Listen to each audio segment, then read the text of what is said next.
Good afternoon, and welcome to a very special edition of Warwick Congress Weekly. My name is Kelvin Detani, and I'm joined today by Natasha Rieger-Jones, Amy Preston, Chris Tynemouth, and two of our very special guests, Alex Balderstone and Raj Shah. This week's show is a special edition because we'll be reflecting on Warwick Congress 2018, which finished just 2 days ago. We'll still have a selection of top stories from around the world, and we'll be discussing our favourite bits from the conference. So kicking off our conference on Friday was Jean-François Mazaud, the head of private banking from Societe Generale. So, Chris, what were your thoughts on what he talked about? He talked about how his sector must respond to ever-increasing technological change, such as the blockchain technology, other sorts of fintech, e-wallets. And he also talked about a massive regulation that the industry is facing and the demand that clients now have in such a technological age about privacy, about protection and security of their assets. So yeah, it was a really fascinating talk on the progress of the banking industry over the years. And I quite liked his perspective of saying digital is the problem and the solution, because he recognised the disruptive nature that technology can have while still viewing it as the way forward, despite all the negativity that come with it. And then Paul Andrews, the Secretary General of the International Organisation of Securities Commissions, also talked about innovation. What do you think of that, Amy? I found his speech really interesting, mainly because he really tried to demystify the sort of terms and the fintech jargon that we hear a lot. So he spent a lot of time explaining what does fintech mean and what does it mean to him. And that was really insightful. He also talked about the future of the professions, which I think really spoke to graduates who are looking to get into the jobs that haven't even been invented yet. And he talked about disruptors to the fintech industry, so robo-advisors using algorithms to help you achieve financial goals. But then he said because he's a regulator, he's also quite suspicious of these improvements in technology. He said he's quite suspicious about the reliance on algorithms. But overall, his general topic was that innovation is fantastic and technology can bring both a solution and a problem. I think it was quite refreshing to see someone from quite an institutional side of the industry to view innovation, and specifically disruptive innovation, as quite a positive. He specifically said Airbnb, Uber, iTunes, TripAdvisor make you think of the impact that these things have had on our lives. They've disrupted our lives today in a good way. Disruption is positive, which I guess for us is nice to see, being part of a generation that is growing up with this form of disruptive innovation, to see that at the very top level of these sorts of organisations, that there is support for them. Yeah, absolutely. That was really great to hear. I also think the audience really appreciated what he had to say about advice for fintech roles in the future. He said that he would never hire someone unless they had these three things, which was the ability to communicate clearly via writing, the ability to express yourself clearly in speech as well, and the third one was an interest in current affairs and being very switched on with what's happening in the world. And I think that was really refreshing to hear, because a lot of the time we get told that we need coding skills and other technical skills, but it was really nice to know that ultimately going back to the basics is what's going to be important for the future. I think the audience really appreciated that. So it was quite a nice way to close off the conference on Friday evening. And then moving on to Saturday, we started focusing on our first subtopic of the weekend, which was global trade versus embargoes, which is obviously huge in this modern world. And Professor Gabrielle Felbermeyer kicked off Saturday from an economics perspective. So yeah, Professor Felbermeyer talked about the threat to global trade through import tariffs and protectionism. He talked about how he was a believer in free trade, and having access to cheap goods from abroad was a fantastic thing. He did admit that some ideas behind protectionism were valid, such as losing local jobs, worries about the environment, but ultimately he concluded that companies with a larger market means larger profits and can pay their workers a higher wage. He also talked about, obviously, Trump and Brexit, how this increasing populism has put protectionism to the forefront. And ever since, actually, the financial crisis, we've seen more and more tariffs against foreign trade. And it was quite interesting, actually, because for me, I view this sort of protectionist rise as something that we've seen over the last year, maybe 2 years with Trump and with Brexit. But for him, he specifically pointed to the financial crash. And I can't remember what exactly his words were, but he said something like, it started with the fall of Lehman Brothers 10 years ago, which is quite a different perspective to have. He called it the global trade slowdown, actually. I think he coined it, where he saw sort of globalization slowing down ever since 2008, and the use of the term free and fair trade he was very fond of, which is often used in the protectionist argument. And he sort of concluded his speech by saying that a lot of the time these tariffs are to not to level the playing field, but denying legitimate competition from around the world. And we've seen recently that Donald Trump's obviously had a massive stance on protectionism, and Professor Feldmeyer talked about how if you are going to have protectionism, you need to channel the investment that you gain from tariffs back into your own domestic societies to make the protectionism work. And this week we have seen President Trump do that, haven't we, Chris? Yeah, so yesterday he announced his plan to spend over $200 billion in infrastructure around the next decade, and he hopes that this will be followed by investment from the private sector up to over $1 trillion. So it's a really big plan he's thinking of. In a typical Trumpian style, in a statement he says, "We're trying to build roads and bridges and fix bridges that are falling down. We have a hard time getting the money, and it's crazy."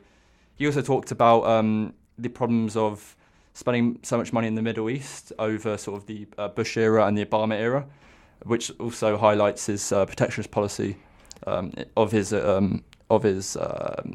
presidency. So moving on from Professor Feldmeyer and his protectionist stance, Gavin Hewitt from the BBC also talked about globalisation and protectionism. Yeah, well, I thought Gavin's talk was really interesting, and I liked how he spoke about innovation in terms of like global trade and his focus on globalisation, particularly in its like effects on politics. And he spoke a lot about kind of the winners and losers of globalisation and the fact that it's those that think that they've lost that typically voted for Trump. And I thought that was a really interesting perspective. And the fact that when he was asked if Trump has sort of done anything good in his presidency, it was the fact that he said that he's tapped into something very real in terms of the people that think that they are losers of globalisation are those that did vote for him, and that's kind of like a very real issue in America.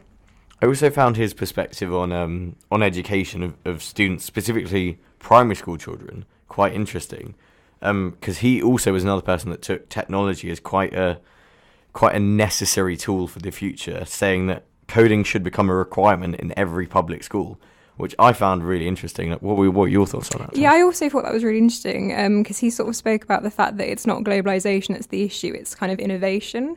And he sort of talked about the fact that by 2030, it's estimated that 800,000 jobs could be lost to automation.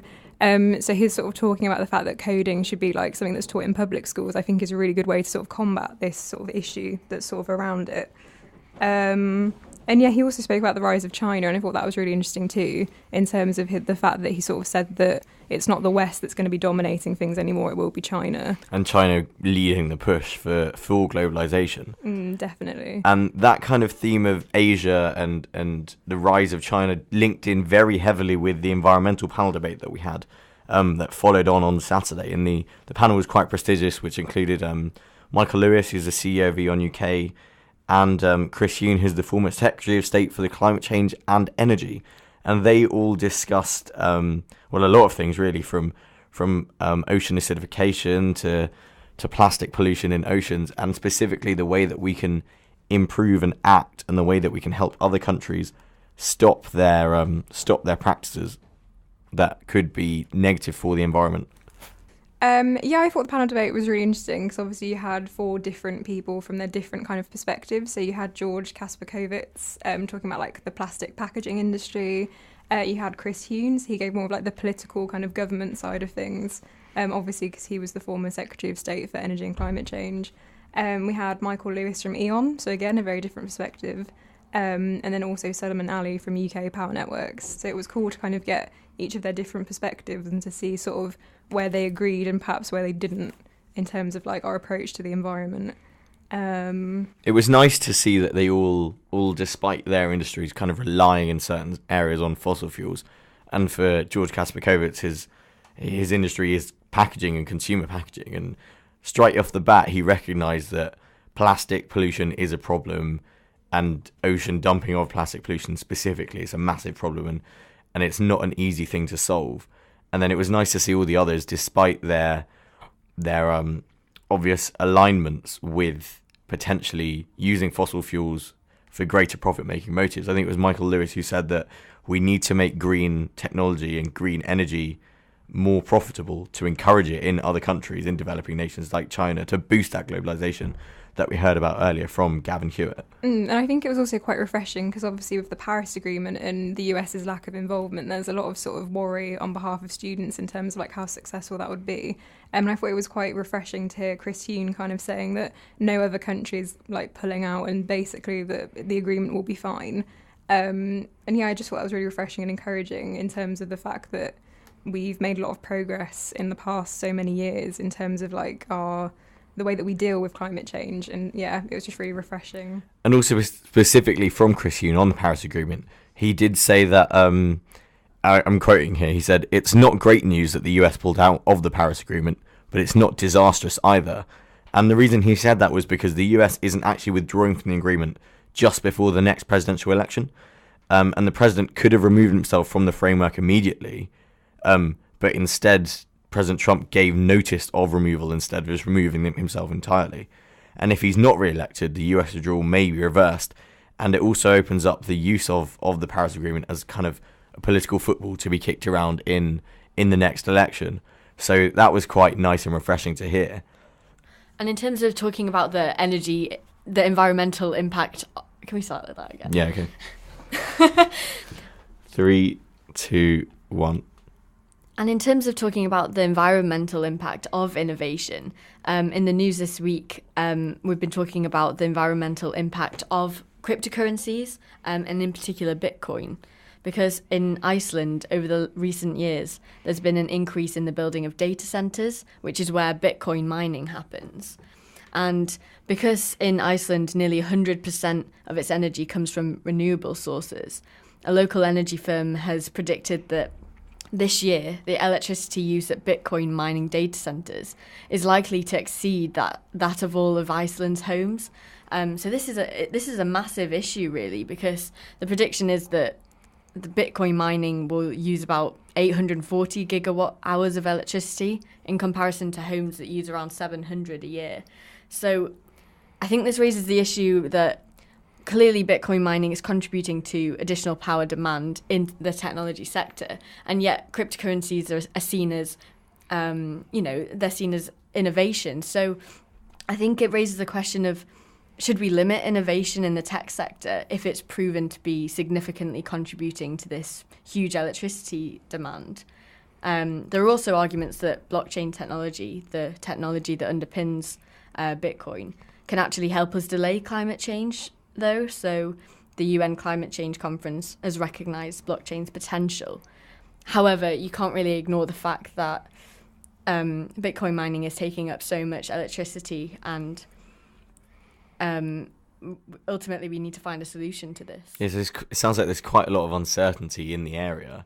And Dr. Claire Gamage, who spoke after the panel debate, also spoke about uncertainty, specifically with regards to trade and international trade policy.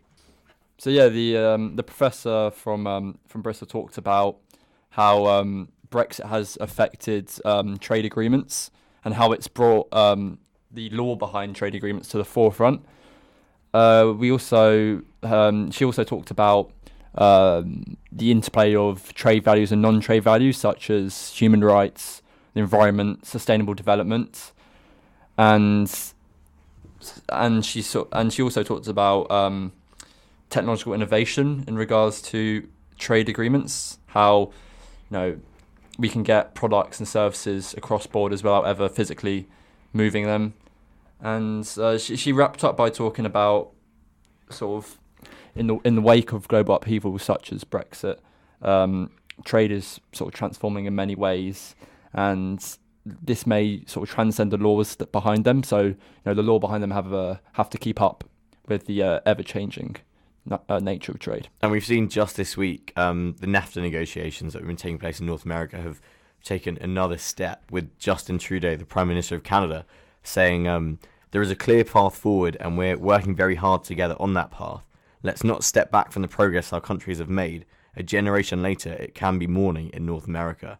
But he did also identify some tough issues that do need to be sorted, which include Chapter 11 investor-state disputes and the US demand for a sunset clause, as well as proposals for the automotive sector from the US as part of NAFTA.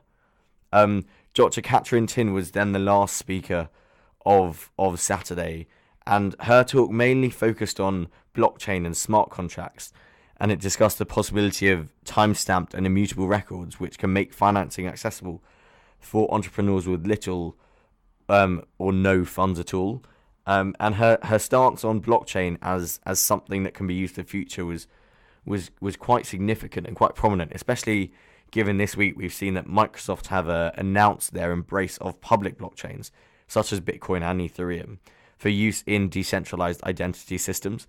And it was this decentralization factor that Dr. Catherine really looked at and viewed as the future, saying that crowdfunding and blockchain can put investors who maybe don't have enough money to invest on an institutional scale in touch with great projects for the future. And that kind of closed off Saturday on global trade versus embargoes. And it also led us into the Grand Gala, the launch of our first ever Grand Gala, with the theme of The Future is Tonight. And the gala was different because it allowed delegates to interact with speakers and firm representatives. We had quite a few speakers there from Gavin Hewitt and Michael Lewis, and firm representatives from one of our corporate partners, Norton Rose Fulbright there. And that really allowed delegates to interact with these speakers in a more informal manner. But don't just take our word for it. Here are some of the quotes from some of the delegates at the actual event. So I excuse the poor sound quality, but it does sound like they did enjoy their evening. How are you guys finding it? Absolutely amazing. We're Fantastic. loving everything about tonight. The food, the people, the conversations. It's amazing. Yeah. Making new connections. Have you met any speakers? Yes, Yeah. I've met George. Oh, yeah? And we spoke a bit about the benefits of this conference, and it's just been fantastic. We also spoke with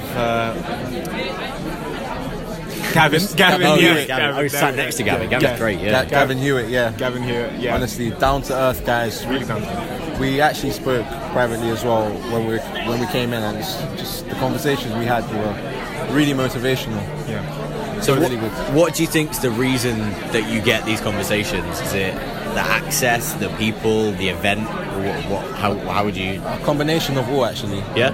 The access has allowed us to actually meet these people face to face. Yeah.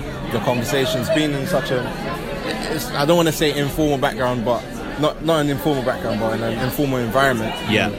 Really chilled. It's allowed us to actually really network with people. Yeah. And get the honest responses from them, not just normally, when you meet people, you might not get the honest response, but Yeah. in an environment like this, If it's in a corporate setting, where there's an agenda, I think in an academic setting like this, people are far more at ease expressing non-traditional views or perhaps controversial opinions, but because you're in the safe context of Warwick, Yeah, cool. so, it does help, I think. I actually really enjoyed it. I think especially good where you had the breaks and you had like the dancing, the singing as well. Yeah, I think it's like you have a dinner and then it's like a whole event. It's not just a dinner. Yeah. It's like a whole event. It's extremely well planned. I liked the segments of entertainment in between, the meals and everything. The meals are like well timed as well. It helps like facilitate the conversation, and not just that. I also like the general vibe and atmosphere. So, Alex, it's great to have you with us. Thanks for staying so long after the conference to be on the podcast. What were your thoughts on the gala? Obviously, it's your idea and one of the things that you've been trying to introduce to Warwick Congress. So, how do you think it worked out? Well, hi, Kevin. Yeah, no, it's great. Thanks for having me. I thought the gala this year was a really good addition. It was a big thing over the last year since the first conference we wanted to put in. we really do feel, with so many people coming from universities all across Europe, that having a decent social occasion to get people together, to share, to mingle, and really to sort of meet the speakers as well and some of our corporate partners is one of the best opportunities to focus on our sort of key concept of the links between the academics, the talks, and the other opportunities that we really strive for at the end of the day. All seem to go more or less ahead without any major glitches. I think we all really enjoyed it. And I'm really looking forward to seeing in future years how we can build on it and sort of strive to build it up even more and just keep hearing some good stories from it and some good conversations. Awesome. Thanks for your time, mate. No worries. Thanks a lot. So after the gala, we obviously all went home, had a much needed night's sleep after a very long and fascinating day, and that led into Sunday, which focused on social media and the making of new politics. And our first speaker, David Glenwright from JC Social Media Training Services UK, was very, very interesting to hear talk about social media from an economic perspective. Well, I actually found his talk fascinating because he started off his talk by saying, okay, what really is the role of a social media trainer? Because of course this role didn't really exist, 5 years ago. Essentially, it's a role that he's developed himself, and he made his talk really interactive by asking the audience if they knew what the first social media platform really was, before Facebook, and he talked about the development of social media platforms, and particularly Facebook as being the leader in that, in making it possible for small businesses to advertise via Facebook, and how this has essentially transformed and the economy as Facebook is an advertising tool. And so just for me, really quickly, I think his perspective on the way that he looked at advertising revenue and the way he broke it down for different social media platforms and the way he explained how Facebook do generate such a large income. It's that specific targeting he talked about that was just fascinating, because I'd never thought about it or conceptualized it in that manner. Seeing how LinkedIn uses its premium membership to generate revenue and Twitter uses advertising, but nothing is on the scale of Facebook. And for me, that was just fascinating. Yeah, absolutely, because it really, it really elevated the status of these social media platforms when you have older people that maybe think, well, what really is your role as a social media trainer? Well, actually, it's a crucial role because these companies are making so much revenue. You kind of want to be a part of that, I guess. And his talk was fascinating as well in terms of how much people actually use social media. And the history of it, actually, going way back to I can't remember what the first one was, but it was Friends Reunited. That's the one, yeah. Yeah, Friends Reunited was the first social media platform, and its logo was hilarious. And so on his PowerPoint, he was showing us these kinds of things, and yeah, he really kicked off Sunday with a really motivating speech, I'd say, as well. And he answered some quite difficult questions from the audience in terms of who's really responsible for what's posted online. Is it the social media platforms themselves, like Twitter and Facebook, or is it the users? And he seemed to come down on the side that right now it is the users' responsibility, but he did acknowledge that the governments are certainly moving towards trying to make Facebook and Twitter liable for the content that goes on their social platforms. So it's a really interesting time, and it's going to change quite quickly over the next few years, so we'll just have to see, really. And he also raised some quite interesting perspectives and questions on the privacy issues that have been prominent around social media, and that's something that's been in the news this week as well. Yeah, so this recent news really sort of links into what David was talking about in terms of the way that data is being used on Facebook and privacy. So the Berlin Regional Court has basically ruled that some of Facebook's data consent policies are invalid, because the app services are kind of switched on by default and the kind of privacy settings are hidden. So a lot of consumers don't really know how their sort of privacy settings are on Facebook, and it's very difficult for them to access them. So things like the option to share your location with who you're talking to on kind of Facebook Messenger, or for Google to kind of share links to your profile if you're searched on Google, these are all things that are automatically turned on. And the new law basically states that privacy policies on Facebook must be in very clear and plain language so that people can really know when their privacy settings are automatically on. And also that kind of having pre-ticked boxes doesn't count as kind of genuine privacy consent in terms of how your data is being shared. And Facebook does kind of intend to appeal, but it did say that the new application services will comply with the law. And it just, links into what David was talking about in terms of how your data is being shared and the fact that you're not always aware of how it's being shared. And so moves like this are kind of trying to make it more open and legitimate. So Bridget Greenwood spoke after David Glenwright, and she shared her perspectives on technology. And as someone that works for Bitcoin Bro, she's in maybe a bit of a biased position, but she viewed technology as the thing that's fundamentally changed our buying behavior and the way that we as consumers interact with businesses. And she said, if we've changed our buying behavior, then what customer services processes have you put in your own businesses? Kind of speaking to business owners, people that are looking to make their own startups, saying that there are 4 things that make a business a social business, focusing on people, policy, processes, and practice. And she went on to explain her own potential idea for a new e-currency after explaining the benefits of blockchain, which was called Giftcoin, and the way that charitable giving and cryptocurrency and e-currency can link back to social media and can benefit everyone. That then quite closely linked into our fintech panel debate, which was moderated by Charlotte Dukes and included Jack Collier from Circle Pay, Simon Hiscox from Cedars, and Anirudh Pai, who's a research analyst at General Crypto. And the debate was quite fascinating for me, actually, because learning about blockchain and cryptocurrency from almost a base level up from people who are actually in the industry and people who have experience in the industry was really, really useful for me. Kind of saying, Simon Hiscox specifically commenting that financial services have always been the last to be the leaders of innovation, but this new rise of Bitcoin and blockchain and cryptocurrencies, Ethereum, and even mobile banking apps and mobile paying services, things like Apple Pay, show that those days are effectively over. And things like cash and physical backed currencies, fiat currencies, are in effect dying. I think he came out with a statistic that 80% of us actually use mobile banking apps, which obviously as students, I think all of us here would expect to use those sorts of things, but 80% is quite a high statistic.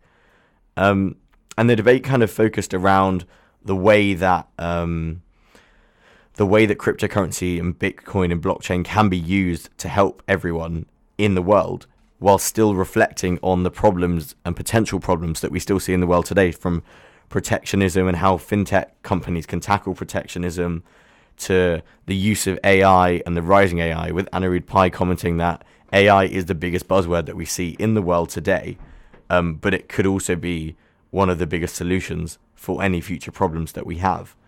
And that kind of led us nicely into our penultimate speaker of the conference weekend, Akeem Famuyiwa, who is the founder of Fractional IP. Yeah, so Akeem gave quite an interesting perspective, because obviously he comes from sort of a more legal background in terms of social media, in terms of intellectual property. And it was quite good in terms of the fact that he spoke about social media being a tool to kind of like brand yourself, and the fact that kind of innovation information is kind of the currency of the knowledge economy. And I thought that was a really sort of cool way to phrase it. And he was very passionate and just sort of generally quite inspiring. And we've got a direct quote here. Every single one of us in this room has the capacity to innovate and enhance the marketplace. So it's very inspiring for students. And I think he gave quite good advice for people that were really interested in getting into law but weren't sure kind of which law path to go down. And he basically said that you should just do what's passionate, and you shouldn't, like, what you're passionate about, and you shouldn't kind of get into law just for the sake of it. You should kind of think about what interested you to get into it in the first place and kind of build off of that. So I think it was quite honest, and you don't often get that from people within that kind of profession. And that honesty was then kind of... We then saw that from our last speaker of the weekend, Mr. Ilan Manor from Oxford University, who's an expert in digital diplomacy, and being truthfully honest, he was actually my favourite speaker of the whole weekend. And he kind of kicked us off by saying digital diplomacy is all about how diplomats use social media. And he commented that social media has never been a democratic tool, nor has it inspired to be one. And in the Q&A, one of the questions was about how social media is banned in quite a lot of countries that are typically undemocratic, whereas in democratic countries, you see that social media is used widely. I mean, as we see here, we're all on Instagram, Facebook, Twitter, etc. But his response was kind of that that social media wasn't created to be a democratic tool. Its creation was to make money, and it has just been monetized. However, it can still be used for democratic purposes, but we shouldn't ascribe too much power to social media, because that can transfer that power onto the social media companies, which could potentially give them a monopoly on society. And he also talked about Donald Trump's rhetoric, and I'm quoting here, and he said, "What you usually see amongst world leaders is confusion between the national and international level. What some countries have done is to have different Twitter accounts which shares different content. One will be geared towards the national and one geared towards the international. Whereas Trump has confused these two realms on social media. And it's just him talking to his very narrow political base on Twitter, and that we shouldn't take things he tweets too seriously. However, he also recognised that we have almost no choice in taking him seriously because of the power that he does hold and his status. And he kind of ended the Q&A by saying it's getting more and more divisive online, and it's getting more and more fractured to the extent that you don't know what's happening anymore. If you live in the West, you live in one reality, and you live in Russia, you live in a completely different reality, pointing to the echo chambers that you can see talking about different topics, whether it's Syria and Aleppo. I mean, just searching the hashtag Aleppo on Twitter brings up various different perspectives on the Syrian conflict, from a Russian versus an American side, to the invasion of Crimea with the NATO Twitter accounts and the Russia Defense Twitter accounts. I mean, he just went on about social media and its different uses, and to me, it was absolutely amazing to hear that. So, having reached the end of the conference, I think it's time to hear from our second special guest. So, Raj, thank you for coming back on our podcast again. It's also great to have you here. And what were your favourite things about WalkOn 2018? Well, first of all, thank you very much for having me on again. There are quite a few things that I really like about WalkOn, but for me on a personal level, given the teams I was working with and that the teams that I worked in last year, I think seeing over 100 external delegates was really, really good to see, because in a way that is really the essence of this project. The fact that, yes, we are based at Warwick, but we are really trying to create something across the UK and across Europe, and not just purely for Warwick students. So to be able to see people coming from Madrid, from Milan, from France, from Germany, was really, really good.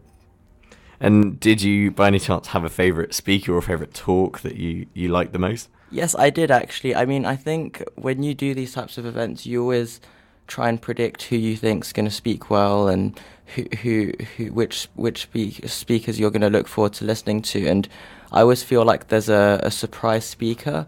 And for me this year, that was probably Dr. Claire Gamage. Obviously, Gavin Hewitt's speech was very insightful, but I was really taken back by how well she was able to engage with the audience and explain complex terms about trade and EU policy, law and things to students, and really make it meaningful for them. Oh, awesome. Thank you for your time, Raj. Thank you very much. And I'm sure Dr. Claire will appreciate the French pronunciation of her name once again. So that was Warwick Congress 2018 in a very, very, well, kind of a whistle-stop tour through that. We've got articles coming out on each and every speaker / panel debate, so do look out for them. At some point in time, in hopefully the near future, we'll be releasing our speaker interviews that we did with every single speaker from the conference about their own backgrounds, their own perspectives on innovation and their own expertise, whether that's the environment, social media, trade, in the case of Gavin Hewitt, his experience as a journalist as well. So do look out for them, and make sure you sign up for membership at www.warwickcongress.com to hear them.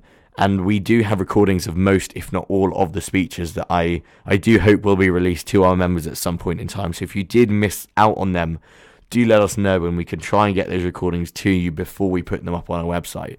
But from the Warwick Congress team here in the room at Warwick University, we wish you all the best. We thank you for coming to our conference if you did come, and we hope to see you soon. And we hope that you enjoy these podcasts. If you do have any feedback on our podcast, let us know, please, on our Facebook page or on our website. You've been listening to Warwick Congress Weekly. We'll be back next Tuesday. Thank you very much for listening. All right, that'll do. Cheers, lads. Campbell, I know I said I wanted